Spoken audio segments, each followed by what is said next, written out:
So here we have the first in 141 volumes of Queen Victoria's journals. This was written in 1832 when she's 13 years old. Queen Victoria's lifelong passion for writing started with this diary. Along with a colouring book, it sketches a picture of a teenager sometimes confused with the world around her. As Queen, she undertook regular tours of the country, but this is what she wrote of her first trip to the industrialised Midlands when she was 13. 8 minutes past 10.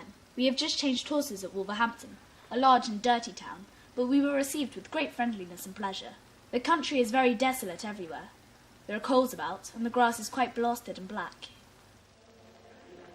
The diary's been published along with dozens of other items taken from the vast collection of private papers stored in Windsor Castle.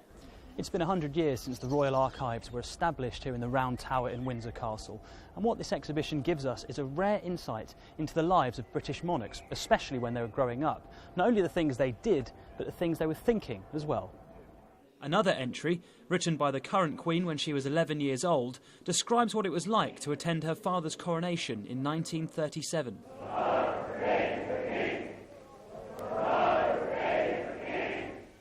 The arches and beams at the top of the abbey were covered with a sort of haze of wonder as Papa was crowned. At least I thought so. At the end, the service got rather boring, as it was all prayers. Granny and I were looking to see how many more pages to the end.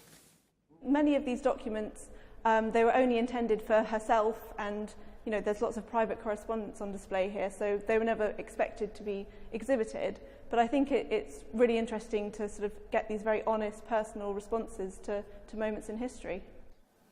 Historians say the archives will be particularly interesting for today's teenagers. For young people, it's just fantastic to stand in front of something that is an actual document by somebody their own age, Queen Victoria, aged 13, looking at her life through her eyes. The writing could also prove interesting to the latest royal arrival. Queen Victoria's childhood was a lonely one, without many other children to play with. A far cry from the sort of upbringing Prince George can expect. Joe Tidy, Sky News.